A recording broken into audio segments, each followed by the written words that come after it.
Salut l'équipe, on se retrouve aujourd'hui pour parler des Lakers qui ont donc choisi JJ Redick pour coacher cette équipe avec LeBron James, peut-être qui est en fin de contrat, et Anthony Davis. Erwan, on est ensemble pour en parler. Et avant d'aller sur les Lakers et que tu me racontes un peu tout ça, on se donne rendez-vous mercredi soir pour le premier tour de la draft, puisque à 2h30, il y aura donc Adam Silver qui va annoncer peut-être un nouveau Français. Alex Sarr ou Zachary Rizaché seront sûrement l'un des deux premiers appelés. Donc on vivra bien sûr ensemble cette belle soirée, Erwan, à partir de 2h du mat, en direct sur Twitch et sur YouTube. J'espère que t'es chaud, tu t'es bien reposé. Ah, je suis très chaud. Je pense que l'année dernière, on avait été gâtés avec Victor et Bilal dans le top 10, mais je vais me mouiller. Je pense qu'on peut faire mieux cette année. Je pense qu'on peut avoir 3 Français dans le top 10 de la draft. Donc, on va vivre un début de draft plutôt bouillant. Soyez bien avec nous dès le début parce que ça va aller très vite. Absolument, Erwan, pense à Tidiane Salah, bien sûr, pour le citer. Voilà, le gros potentiel Choletais.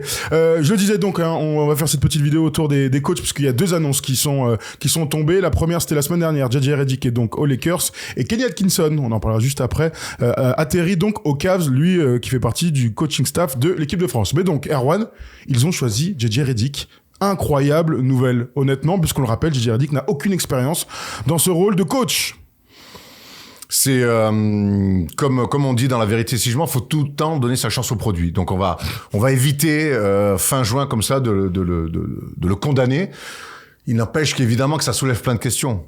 JJ Redick qu'on a adoré comme joueur, à l'université, comme joueur NBA, comme analyste, mec qui connaît le basket, évidemment très fin. Maintenant, coach, j'ai quand même l'impression que c'est un autre métier.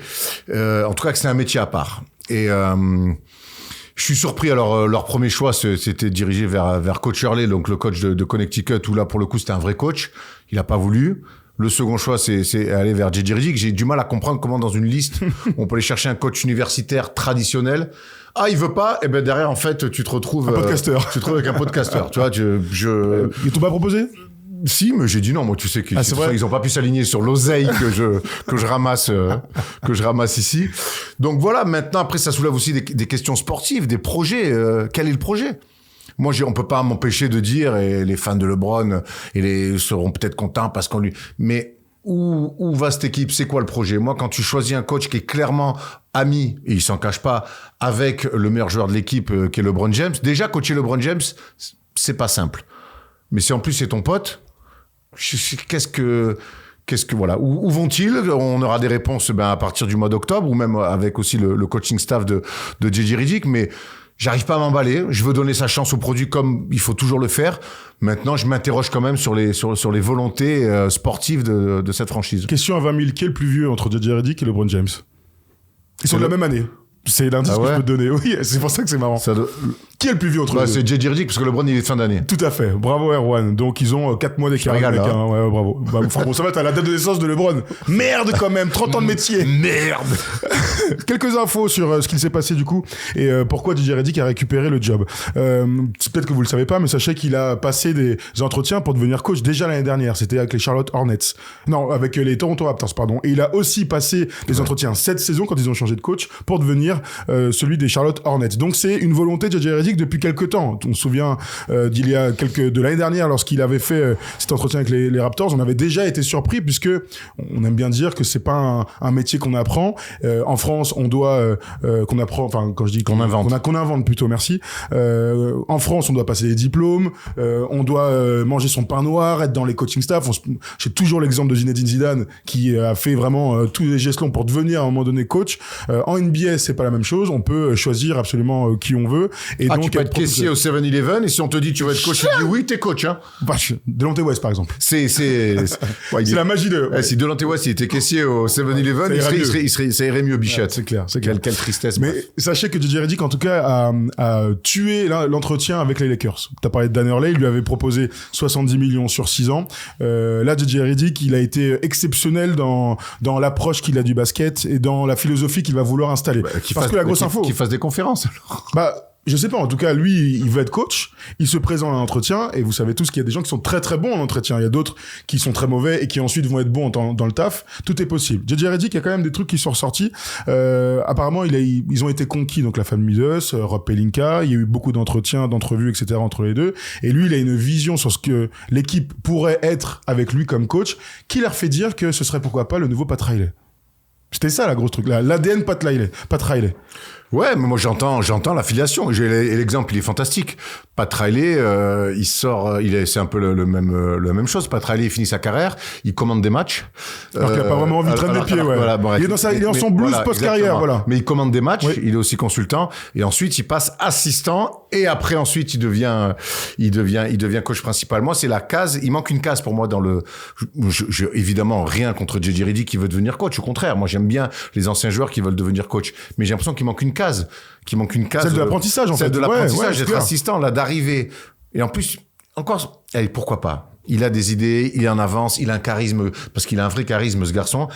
Bon, mais tu lui files les Hornets, tu lui files le Toronto, là, tu te retrouves chez les Lakers, où quelque part, le temps d'adaptation, coacher LeBron, mais tu n'as pas de temps d'adaptation. Faut être tout de suite. Dès le training camp, faut être capable de. Faut être efficace. Va falloir répondre aussi à des questions. Va falloir être bon dans la com. Ça, je pense qu'il. Alors pourquoi t'es inquiet en fait? Parce que moi aussi j'ai des doutes. Moi, je suis inquiet. J'ai des doutes parce que c'est un coach rookie. Mais bon, les coachs rookies, on en a vu. Alors bien sûr, l'exemple Steve Nash ces derniers temps, mais on parle de 32 millions sur 4 ans et 8 millions à saison. Moi, je suis plus curieux qu'inquiet. Moi, je suis inquiet.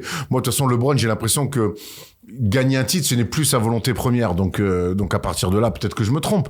Mais on rappelle quand même que les Lakers ont accroché le play-in encore une fois ric-rac, que c'est, même si LeBron fait des super stats, on voit que année après, depuis 3 ans, les résultats des Lakers, c'est quand même de plus en plus dur. Ils sont obligés de faire des transferts en février pour aller s'offrir un run de playoffs sur lequel ils n'ont pas réussi à capitaliser cette saison. C'est compliqué aujourd'hui de construire autour de LeBron. Donc voilà, la seule bonne raison, c'est que si JJ Redick devient coach, LeBron va certainement re-signer. Voilà, c'est la seule chose. On imagine, tu l'as dit tout à l'heure, ils vont chercher son pote. On a tous pu voir les podcasts qui sont hyper intéressants d'ailleurs, parce que LeBron parle vraiment de basket. Donc avoir l'un des génies de notre sport qui parle de basket longuement, c'est vraiment très cool. D'ailleurs, cette petite déclaration de LeBron lorsqu'il parlait de JJ Redick. Les gens avaient besoin de comprendre la vraie nature du jeu, et nous avons un peu la même idée du basket avec JJ. C'est quelqu'un de très intelligent. C'est ce qu'on ressent dans ce quand ils parlent de basket ensemble. Ils sont très intelligents dans ce sport. Mais Thomas, alors on va peut-être se faire mousser. Je vois déjà les commentaires, mais nous, il nous arrive de parler avec des coachs, avec des joueurs qui ont joué à NBA, des grands coachs qui ont été champions de France en off. On parle de basket, on échange, on se rend compte que des fois, on a les mêmes visions et tout. Ça fait toi un bon coach pour aller en Betclic Elite? J'en sais rien parce que moi, j'ai pas la volonté de l'être. JJ Redick, il l'a. C'est quand même la grande différence. Je veux dire, je trouve qu'il y a une différence entre Steve Nash et les Nets. On en parlait vite fait tout à l'heure. Steve Nash, on avait l'impression que c'était le choix des joueurs et c'était un peu Steve, frérot, viens avec nous, on va le faire ensemble. Alors que JJ Redick, et c'est pour ça que je précisais tout à l'heure les entretiens avec les Raptors et les Hornets, c'est que lui, il est consultant, il a créé son podcast. En fait, c'était une volonté de montrer au monde ce qu'il avait en tête par rapport à le fait d'être un étudiant du jeu. Moi, c'est ça que je comprends dans tout ça. Moi, j'entends, mais si t'es vraiment un étudiant du jeu, donne-toi plus le temps, va dans un staff. Voilà, va dans un staff, ou alors prends une équipe moins sous la lumière. Alors après, c'est vrai que les opportunités, mais Lakers, on peut pas dire non.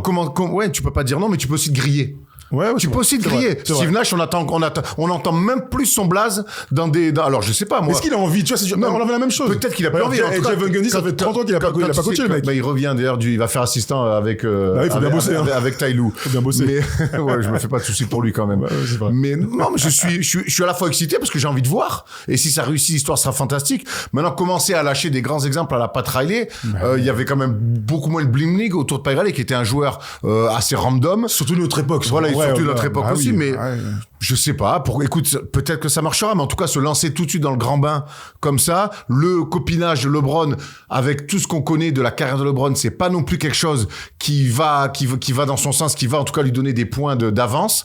Et puis j'attends de voir si jamais, en plus, ils ont l'excellente idée de drafter le petit. Bon, mais il a annoncé 55e chez les Lakers. Oui, donc voilà, donc en fait, donc les Lakers vont se retrouver avec LeBron James qui re-signe, à qui vont filer le maximum, avec le coach qui est son pote et son fils avec qui il va falloir jouer parce qu'il faut que les mecs ils aient des choses à raconter. Belle fin de carrière. Donc moi je veux bien, c'est les Lakers, les Celtics accessoirement viennent de leur passer devant avec 18 titres et aujourd'hui les Lakers, leur but c'est de faire une espèce de family and friends pour jouer au basketball. Exactement. OK, super. Mais c'est exactement ça, t'as D'accord. raison. Et c'est dommage, on aurait pu la remettre, mais la petite vidéo avec Ginny et LeBron qui se font des câlins, c'est exactement ce qu'on est en train de vivre. C'est une télé-réalité à ciel ouvert. Super. Des déclarations de Stan Van Gundy, on parlait de Jeff tout à l'heure, c'est Stan là. Si on juge JJ sur ce que j'estime être une attente juste, donc le play-in, je pense que ça ira pour lui. D'accord. S'il est jugé par des gens qui pensent, OK, on a LeBron et Anthony Davis, on doit pouvoir jouer le titre, alors ce serait une toute autre histoire. Bon. D'accord. Donc, en fait, entre le play-in et jouer le titre, il y a rien au milieu. Il y a rien. D'accord. Autre déclaration qui m'intéresse plus, parce que là, on va parler de culture. Et le problème des Lakers ces derniers temps, c'est qu'ils n'arrivent pas à trouver une culture. D'ADN, tout à clairement. fait. Alors là, c'est Shams qui a dit ça.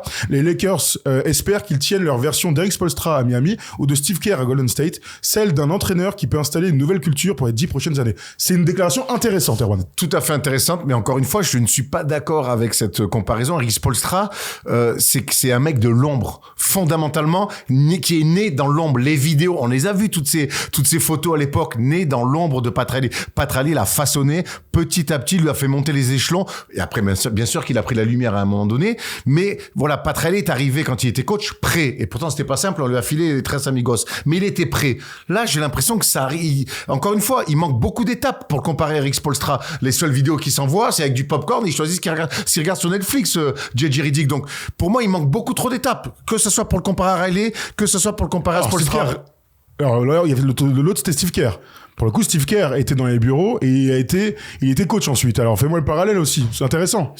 Alors, pour le coup, Steve Kerr était un GM dramatique côté Suns, on s'en souvient. Il va chez les Warriors, on lui enlève rien, évidemment, mais j'ai quand même l'impression qu'il hérite. Parce que c'est un héritage de ce qu'avait fait un peu Mark Jackson les premières années, notamment offensivement, parce qu'on sait que c'est lui qui va amener un peu plus de discipline défensive, mais offensivement, quand même, Mark Jackson avait quand même bien avancé. Puis il hérite d'un groupe... Encore une fois, on n'enlèverait un mec, hein, mais il hérite d'un groupe, d'une équipe historique, d'une équipe légendaire. Qu'il va rendre légendaire. Oui, quand même, c'est important. Mais au-delà des Warriors, de ce qu'il a fait aux Warriors... Moi, en fait, la seule comparaison que j'ai, c'est Steve Nash, en fait. C'est pas la meilleure.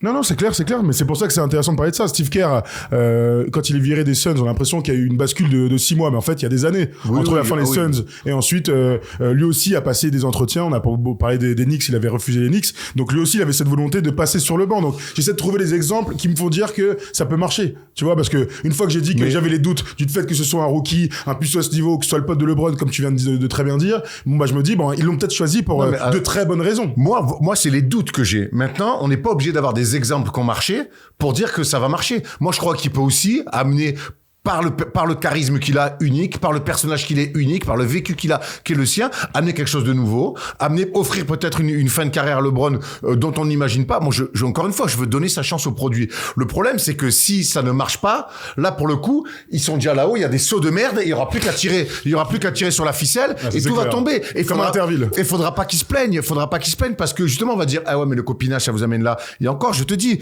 moi, je veux voir si l'année prochaine, il veut filer 10 minutes par match à Bronny, sans l'envoyer en G-League, ça va faire drôle à tout le monde. Hein. Ils vont pouvoir vendre des maillots. Le business is good. Très bien. Regardons ce petit tableau qui est intéressant, parce que depuis Phil Jackson, il n'y a aucun coach chez les Lakers qui est resté plus de 3 ans. Depuis 10 ans, il y a eu 5 coachs. Byron Scott 2014-2016, Luke Walton 2016-2019, 3 ans, Frank Vogel 2019-2022, 3 ans. Et donc, on sort de Darvin Ham. On rappelle, bien sûr, vous le savez, que Darvin Ham était un assistant, pour le coup, ancien joueur NBA, ensuite assistant qui a cherché à avoir une place de head coach et qui a eu enfin sa chance avec les Lakers. On en a déjà parlé, on a dit que les 2 années étaient quand même globalement positives avec une finale de conf. Il n'a pas réussi à faire péter le plafond à cette équipe, c'est pour ça qu'il s'est fait cut. Tout ça pour se faire remplacer par un podcasteur, c'est quand même... L'histoire des Lakers, c'est dingue. C'est ça aussi que je retiens dans tout ça, c'est qu'ils sont capables de nous surprendre par des choix de fous. Et surtout, ce que je vois, c'est que LeBron James se lasse vite des coachs. C'est vrai que l'idée Darvin Ham, elle était cool. Il y avait un jeune coach, ancien joueur, avec qui il était assez proche. C'était un jeune coach. Finalement, on lui a laissé très peu de temps. Ce mec-là, il fait quand même une finale de conf pour sa première année. Il y a beaucoup de changements dans l'équipe. Cette année, c'est plus compliqué, mais c'est pas simple, quoi. Donc, je trouve que effectivement, maintenant, JJ Redick, est-ce qu'on va lui laisser du temps? C'est pas le genre de la maison. Parce que LeBron, tout LeBron qu'il est, on est potes. LeBron, quand ça va pas dans son sens et qu'il gagne pas de match et qu'il est pas assez mis en avant.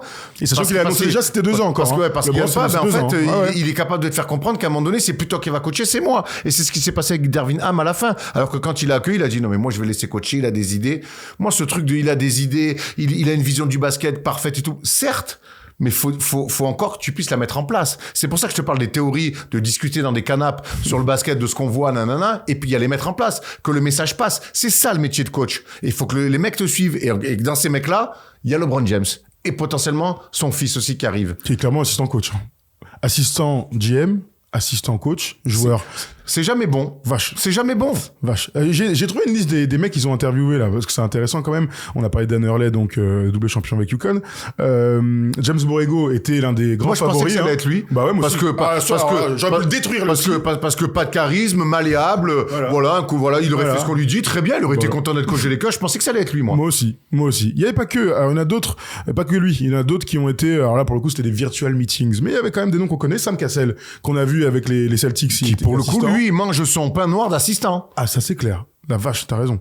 Mike Hanori, qu'on a beaucoup vu à Minnesota après la terrible blessure de leur coach, là, on s'en souvient. David Adelman, le fils d'eux, qui est à Denver, et Chris Quinn de Miami. Donc, il y a beaucoup d'assistants qui ont passé les entretiens. Chris Quinn, assistant aux Spurs, assistant à Miami aussi, ouais. Et qui est à Miami en ce moment. Donc, voilà, donc il y avait quand même pas mal d'autres mecs qui étaient concernés. Je remarque juste un truc, alors peut-être que c'est le marché qui est comme ça, mais il y avait aucun très grand nom. Il y avait aucun très grand nom. C'est quoi aujourd'hui les très grands noms? Bah, je sais pas, on vient de Steve Kerr, Eric Spoelstra, bon, évidemment, ils viennent tous de signer. Tyronn Lue était envisagé, il a prolongé aux Clippers, mais il y a aucun nom. Tu vois, Bud a signé aussi, etc. Mais il y avait pas un nom, tu dis, ah ouais, lui. D'accord, donc, oui, alors Bud, ils aussi, je pense qu'il a refusé. Je sais pas, en tout cas, il a signé assez rapidement. Il a signé assez rapidement. Quand je te dis, c'est quoi aujourd'hui un grand nom du coaching? C'est un mec référencé qui a gagné. Et dispo. Bien sûr, c'est pour ça que j'ai commencé par. Ça dépend du marché. Il y a pas grand monde. On a regardé les Monty Williams vient de se faire couper. Donc Monty Williams, c'est un grand nom. C'est un mec au moins que j'ai déjà vu coacher. Oh la vache, Monty Williams là quand même. C'est un mec qui a fait une finale. C'est ça, je l'ai un grand nom. C'est un mec qui compte ces dernières années. Ah ouais, non mais là, moi Monty Williams, j'aimais beaucoup. Mais là, vraiment, ce qu'il a fait, c'est vraiment un caca-boudin. Je te donne les noms. Parce que pour l'instant, il a pris zéro nom. Il a pris énormément d'oseille. Ah ouais. Alors, je vais te donner un nom. Peut-être ça te fera une transition. Moi, ce qu'a fait Kenny Atkinson, avec les Nets, ça commence à remonter, mais j'aimais beaucoup. Avec D'Angelo Russell. C'est l'époque où on adorait D'Angelo Russell. Il était fantastique, associé à Dinwiddie, on s'en souvient. J'ai beaucoup aimé ce qu'a faisait Kenny Atkinson, aux Nets. Mais est-ce que les Lakers auraient pu aller dessus? Mais encore une fois, les coachs sont pas fous. Ils disent, attends, moi j'ai ma philosophie. Si je veux les Lakers avec LeBron et le gamin, mais on va me laisser faire? Qu'est-ce qu'on va me laisser faire? Peut-être.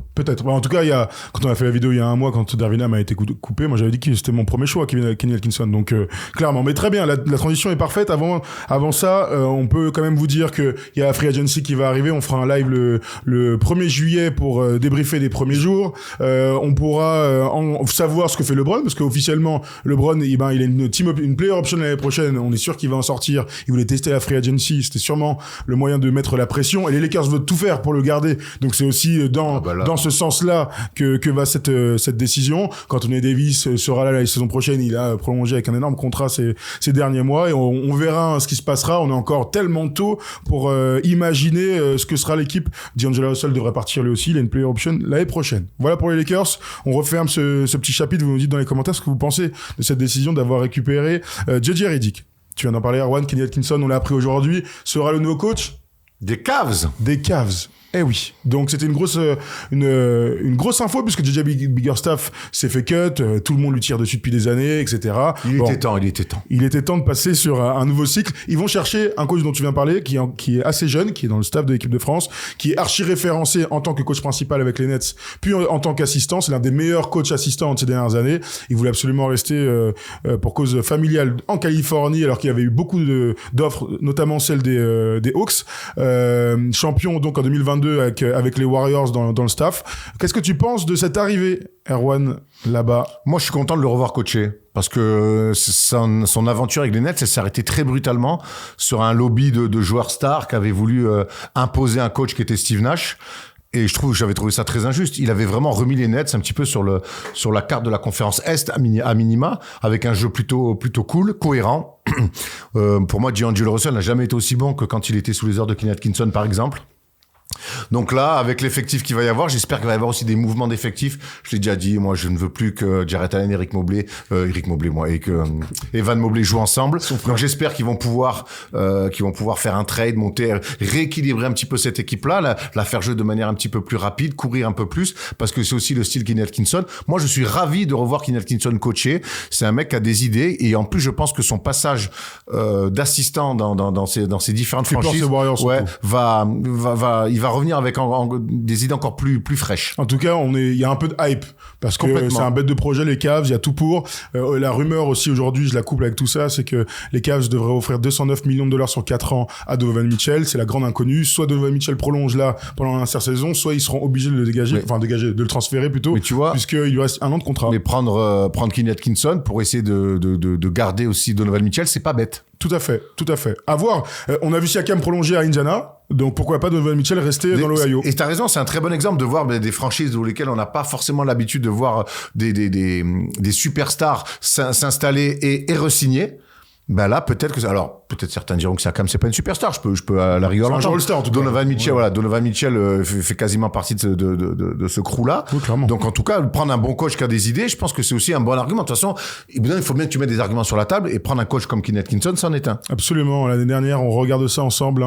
48-34, c'était leur bilan. Ils ont fini 4e avec l'avantage du terrain de la conférence Est et la défaite assez large face aux Celtics. Il n'y avait pas Mobley, il n'y avait pas Donovan Mitchell sur la fin de la série. Donc bon, en tout cas, ils avaient progressé après l'énorme claque de l'année dernière face aux Knicks. C'était la grosse info. Et l'autre dernier truc, vous le savez, c'est Donovan Mitchell qui est à New York et à fond et qui a ça en tête. Donc à voir s'il fait le choix de l'oseille et du projet des Cavs, qui est quand même un super projet avec des bons joueurs et des bonnes monnaies d'échange. Autre chose à rajouter, non, est-ce que ça aura un impact sur l'équipe de France, le fait que Kenny Atkinson soit à la tête des Cavs à partir d'aujourd'hui? Je pense que ça peut avoir un impact. Donc là, il est acté pour les Jeux Olympiques. Il va venir faire l'assistanat. Je pense qu'il y a quand même de grandes chances que son aventure de l'équipe de France se limite à cette campagne des JO. Voilà. Bon, c'est pour ceux qui peut-être. Tu es d'accord avec ça? Oui, plutôt. Je vois mal un mec être coach principal d'une franchise NBA et en même temps gérer et avoir un œil. Jordi Fernandez. Venir que l'été. Jordi Fernandez est coach du sélectionneur du Canada. Ben on va voir après les Jeux. Après ça se fait, non? En Europe, en tout cas, ça se fait sans problème. Oui, mais après Canada-France, je t'apprends rien en disant Canada-États-Unis, je t'apprends rien en disant que c'est des pays voisins. Et ça change quoi du coup? Je sais pas, peut-être. Enfin, je sais pas, remarque, être en visio, frérot. Non mais remarque, t'as la moitié de l'équipe de France future équipe de France qui sera aussi en NBA. Enfin, là, on spécule totalement, je préfère le dire, mais en tout cas, je suis pas sûr que ce soit hyper dérangeant. C'est plutôt pour eux et leurs vacances, à un moment donné. On verra déjà si Vincent Collet reste, si Vincent Collet part. Il y aura un nouveau staff, donc bon. On spécule, mais on aimait bien l'idée que Kenny Atkinson, avec le lien fort qu'il a avec la France, s'installe en tant que sélectionneur. Pourquoi pas avoir un head coach de NBA à la tête de la sélection de l'équipe de France. Tiramisu spécule. Très bon. Tout à fait, merci Erwan. C'est bien de finir là-dessus. On reprécise qu'on se retrouve mercredi soir pour la draft en direct à partir de 2h. On verra, il est beau, bravo Jérém, magnifique ce visuel. Zachary Zaché, Alexar, Tidiane Salin, toute la famille sera ensemble avec les gars de... Qu'est-ce qui t'arrive? Je veux ton 1, juste moi, c'est pas Aublair. Comment ça Aublair? Moi, ça fait un mois que je te dis Zachary Zaché. Très bien. Ça fait un mois que je te le dis. C'est vrai. Toi, tu bégayes entre les deux. Moi, je te dis que j'ai décelé pendant ces playoffs quelque chose. Pas quelque chose. J'ai vu les mêmes matchs que nous avec Bourque pour Zachary. Surtout, toute la délégation des Hawks qui était là à tous les matchs. Ils faisaient leur travail alors que la place de numéro 1 était acquise pour Alexar. Moi, je crois qu'il s'est révélé aux yeux du monde et que Zachary sera numéro 1. Mais l'un ou l'autre, on sera ravis de vous avoir, les gars, pour en discuter plus tard. Super. Voilà. Tu dis quoi, toi? Moi, je continue à bégayer entre deux. Tu connais, c'est l'histoire de ma vie. Oh la vache. Non, moi, je crois vraiment que... Je crois vraiment que je te rejoins. Je te rejoins sur Zachary. Allez, très bien. On se retrouve mercredi. Pour ça, on se retrouve surtout demain parce qu'on se fait une autre vidéo aujourd'hui pour parler du trail entre Caruso et Guidi. Il y a plein de trucs à dire et ça, on adore. Stop, Erwan. C'est fini. Allez, bisous. À demain. On vous souhaite une bonne fin de lundi. Bisous.